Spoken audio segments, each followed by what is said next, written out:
Hello, Cancer. Ito po yung ganap sa inyo. Sa June 1 hanggang June 15. Ito ay 15 days reading. At hindi po lahat ay tatamaan ng reading na ito, Cancer. Dahil ito po ay general reading. At reminder lang po na ako po ay walang TikTok at page. Pero meron po akong Facebook. Bago lang po yan. At mag-ingat kayo sa mga poster at nagpapanggap. Ayan na. Mga scammer po yan. Hindi rin po ako nag-reply sa mga may message sa Facebook ko. O dito sa may YouTube. Hindi ako basta-basta nagme-message. Sorry guys. Hindi ako basta-basta nag-reply sa mga nagme-message. Ayan. Heart lang. Pero yung talagang kakausapin, hindi po ako nakikipag-usap sa mga nagme-message sa akin. Kaya mag-ingat po kayo. Baka mamaya hacker na pala itong kausap mo, hindi pala ako. Kung ginagamit niya itong account ko, baka hacker pala itong kausap mo. Kasi may hacker po sa mga account ko, guys.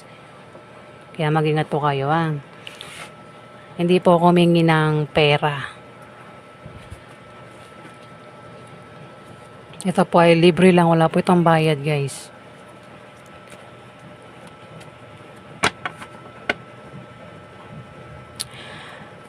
Umpisa na po natin. Na-share ko lang para naman alam nyo at maiwasan nyo. Ganap kay Cancer sa June 1 hanggang June 15.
Cancer. May pagkawala daw. Five of Swords. May pagkawala. O maaaring may tao dito ang mahilig manirang puri o isang taong mahilig manloko. Kaya mag-ingat ka. Ingatan mo ang sinasabi mo o ginagawa mo. Dahil may taong ganyan dito, Cancer. May 2 of Wands na baliktad dito.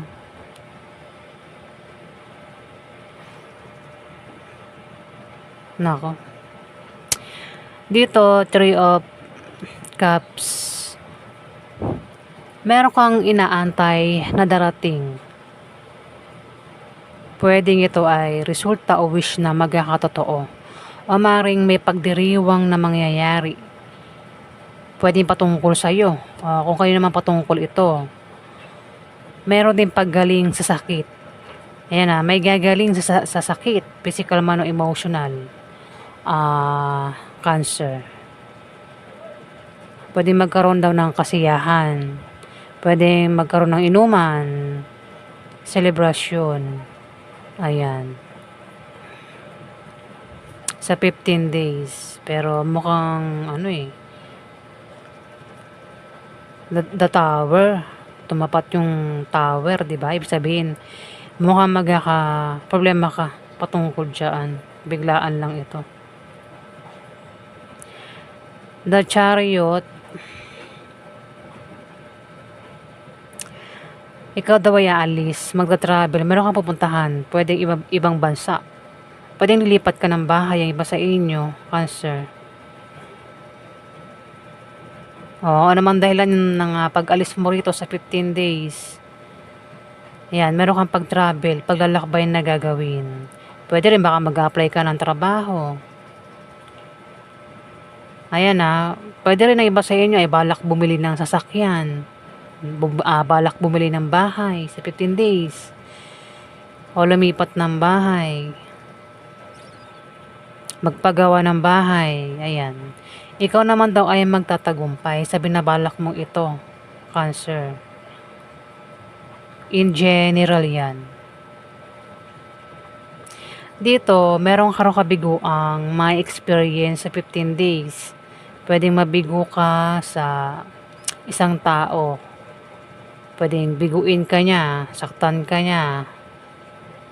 Pwede mangyari pa lang yan. Kung nangyari na, may tao rito ang maaaring bumigo sa'yo, nanakit sa'yo, maaaring trinidor ka, at hindi ka pa rin daw maka-move on kung nangyari na yan. Pero kung mangyayari pa lang, paghandaan mo o iwasan mo, Cancer. May tao rito ang maaaring bumigo sa'yo, manakit sa'yo. Ayan. At hindi ka makaka-move on sa pangyayaring ito na darating sa'yo, Cancer. 4 of Wands. Maring merong gantimpalang matatanggap. O maring balak nyo munang magbakasyon, mag out of town, o balak nyo magpahinga sa 15 days, Cancer.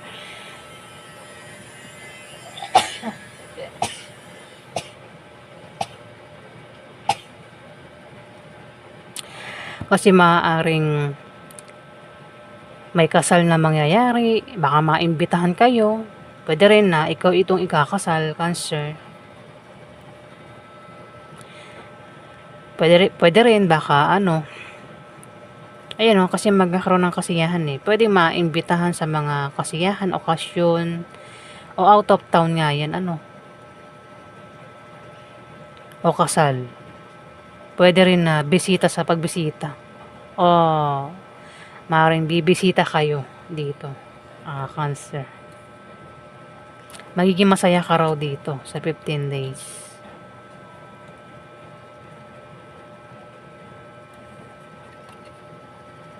Two of Wands.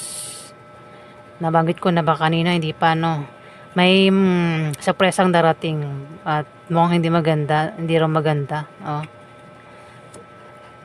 May hindi magandang sorpresa ang paparating sa 15 days, Cancer. Masamang sorpresa o hindi magandang sorpresa. Kasi may loko-loko dito. Kaya naman dito, biglaan kang magkaka-problema. Bigla lang ito, pero itong problema ay masosolve din naman, Cancer. Masosolve din yung problemang ito na darating sa'yo na bigla lang daw ito. At dito, pwedeng iba sa inyo ay aalis o lilipat ng bahay sa 15 days. Meron ka raw dala-dalang mabigat na problema sa 15 days, Cancer. Pero malalampasan mo raw ito. Pwede patungkol sa utang, kasi mukhang hindi ka pa rin daw makakabayad sa utang mo kung meron kang utang, Cancer. Baka kumuha kayo ng sasakyan, hindi pa tapos bayaran. Bahay, hindi pa tapos bayaran, Cancer. Ayan. Problema ito na bigat ka na sa problema mo.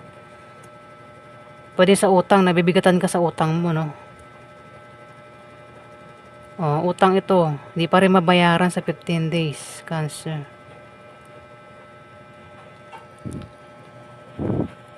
Pwede rin naman na ito kasi nakabaliktad nga ang Ace of Pentacles. Pwedeng mawalan ka ng opportunities. Kung may darating sa yung opportunities, pwedeng mawala yun sa 15 days. Magkaka-problema ka sa pera. Ingatan mo ang gamit mo sa 15 days kasi pwedeng mawalan ka ng gamit. Hindi ka magiging okay kapag nawalan ka ng gamit, Cancer. Hindi ka magiging okay, dito mismo sa kasiyahang mangyayari o out of town ito. Out of town, ayan, sa pag-alis mo, pupuntahan mo sa kasiyahan, pwedeng mawalan ka ng gamit, kaya ingatan mo raw ang gamit mo, Cancer. Pwede rin na masira itong gamit mo. Wag naman, di ba?